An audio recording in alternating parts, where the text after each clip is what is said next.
কি সুন্দর দেখতে এই ফুল বাগান, চারিদিকে কত রকম ফল গাছ। চল আমরা কিছু ফল খাই। দেখ কত সুন্দর জবা ফুল, গাছটাও দেখতে কত বড়। চল ওখান থেকে কিছু ফুল নিয়ে আমরা মালা তৈরি করি। এই জবা ফুলের মালা চুলে দিলে বেশ মানাবে। ঠিক আছে চল।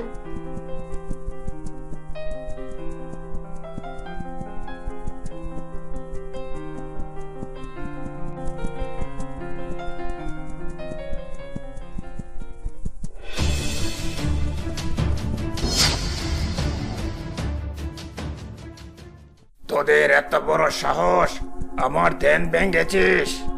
আমরা ইচ্ছে করে ফুলগুলো ফেলিনি, বড় দিদির হাত থেকে হঠাৎ পড়ে গিয়েছে। তাতে কি হয়েছে? আমরা তিন বোন আপনাকে অনেক উপহার দেব, রাগ করবেন না দয়া করে। মূর্খ পরি, আমাকে লোভ দেখাস? তুই জানিস আমার কত দিনের সাধনা নষ্ট হয়েছে।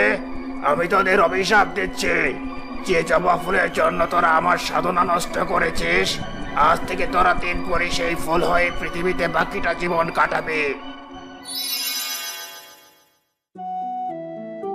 দয়া করুন সাধু বাবা, আমাদের ভুল হয়ে গিয়েছে, দয়া করে আমাদের অভিশাপ তুলে নিন।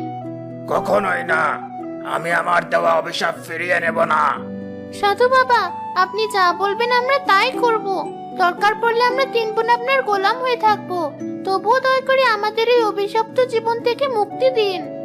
আমি আমার অভিশাপ কখনো ফিরিয়ে নেই না, তবে আজ থেকে 1 বছরের ভেতর যদি কোনো মানুষ তোদের তিন ফুলকে তার রক্ত দিয়ে রক্ত জবার মতো লাল বানিয়ে দেয়, তবেই তোদের তিন ফুলের অভিশাপ মুক্ত হবে।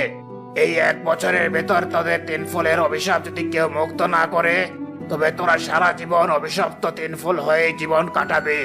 তোদের শক্তিও নষ্ট হয়ে গিয়েছে, তোরা যেদিন অভিশাপ মুক্ত হবি সেদিন তোদের শক্তিও ফিরে পাবি। সবই তো শুনলে, আমাদের তিনজনের ফুল হওয়ার গল্প। হয়তো আমরা আর কখনো মুক্তি পাবো না। আর মাত্র একদিন সময় আছে, এর ভিতরে যদি আমরা তিন ফুল সাধু বাবার দেওয়া অভিশাপ মুক্ত না হতে পারি, তাহলে সারা জীবন আমাদের এমন ফুল হয়েই কাটাতে হবে। কেঁদো না তোমরা, আমি তোমাদের অভিশাপ মুক্ত করব। তুমি তো অনেক ছোট, তুমি কিভাবে আমাদের অভিশাপ কাটাবে? তোমরা চিন্তা করো না, আমি দিব রক্ত, আমি মুক্ত করব তোমাদের অভিশাপ। এতে তো তুমি অসুস্থ হয়ে যাবে মোহিনী। আমার কিছুই হবে না বেগুনি পরি।